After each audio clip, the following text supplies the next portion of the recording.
تو آپ سے میں یہ پوچھنا چاہوں گا کہ یہ جو فلسفہ بعثت انبیاء ہے یہ کیا ہے؟ وہ کون سا فلسفہ ہے، وہ کون سی وجہ ہے کہ جس کی بنیاد پر اللہ تعالیٰ نے 1,24,000 انبیاء کو انسانوں کے لیے مبعوث فرمایا؟ بسم اللہ الرحمن الرحیم۔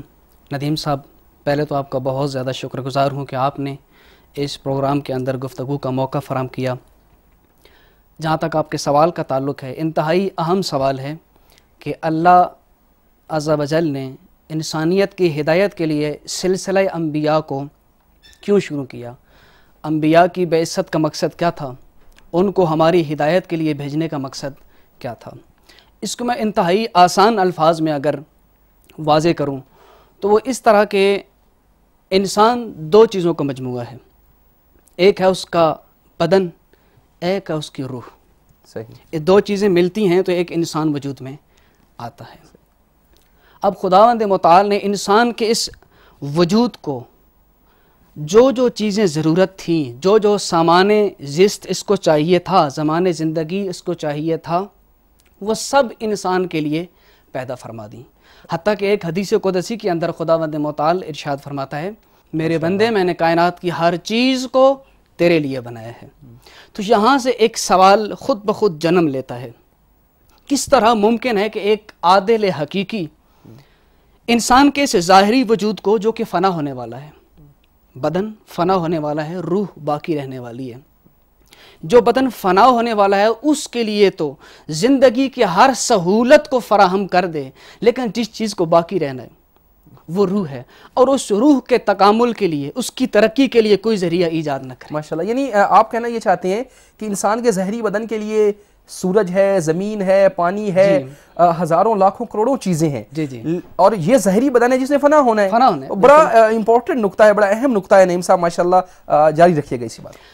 دیکھیے جس طرح اللہ نے اس ظاہری وجود کو جو جو چیز ضرورت تھی اس کو عطا کر دی، تو اس فنا ہونے والے وجود کو اللہ ہر چیز عطا کر دے، لیکن جو چیز باقی رہنے والی تھی روح، اس کے لیے کوئی سامان فراہم نہ کرے، تو اللہ نے انسان کی روح کو ترقی کے لیے اور اس کو اپنے خالق تک پہنچنے کے لیے جو ذریعہ ایجاد کیا اور جو ذریعہ بنایا کہ جس ذریعے سے وہ روح ترقی کر کے اپنے بنانے والے تک پہنچ سکتی ہے، اس کو ہم سلسلہ ہدایت کہتے ہیں۔ اور یہ سلسلہ ہدایت انبیاء سے شروع ہوتا ہے، جس کے اندر انبیاء بھی آتے ہیں، جس کے اندر رسل بھی آتے ہیں، جس کے اندر انبیاء کے اوصیاء اور صلحاء اور ولی حضرات بھی آتے ہیں۔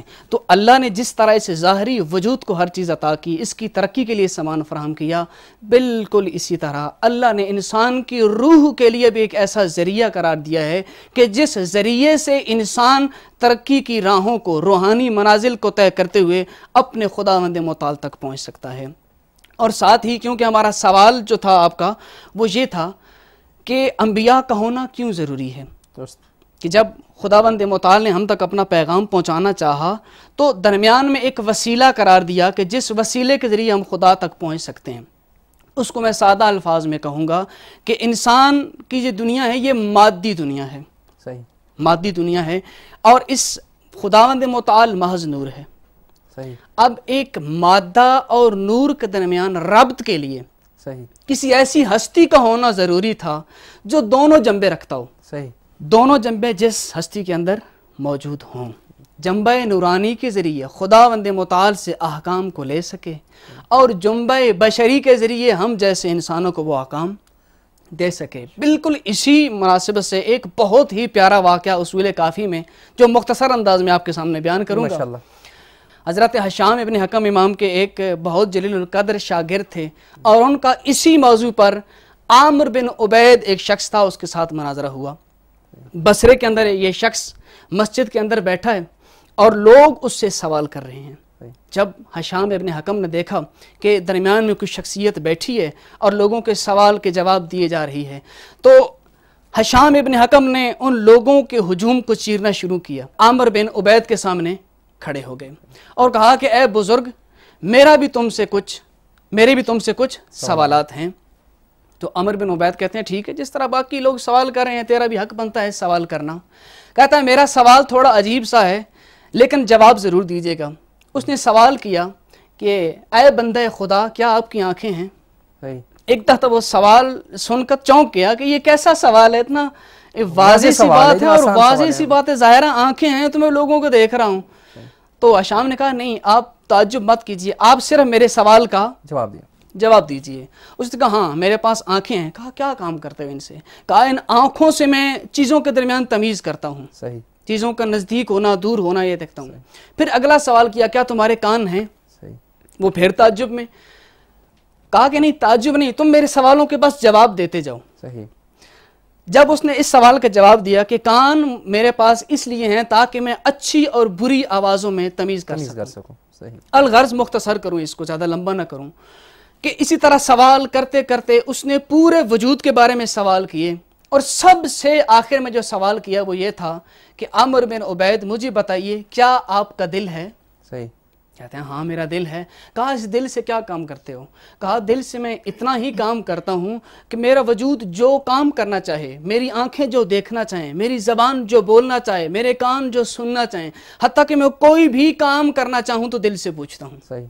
اگر دل کہے تو میں وہ کام کرتا ہوں، اگر دل نہ کہے تو میں وہ کام نہیں کرتا ہوں. تو حشام کہتے ہیں کہ اس کا مطلب یہ ہے کہ دل تیرے وجود میں ایک امام کی حیثیت سے ہے، ایک راہبر کی حیثیت سے ہے، اور پورا وجود جو ہے وہ اس کے پیچھے اقتدا کیے جا رہا ہے. تو حشام نے کہا بالکل اسی طرح. تو اب یہاں پر حشام ابن حکم نے اپنا جو مقصد تھا وہ عامر بن عبید ان لوگوں تک پہنچایا کہ دیکھو تمہارے اس چھوٹے سے وجود کو اللہ نے بغیر راہبر اور رہنما کے نہیں رکھا.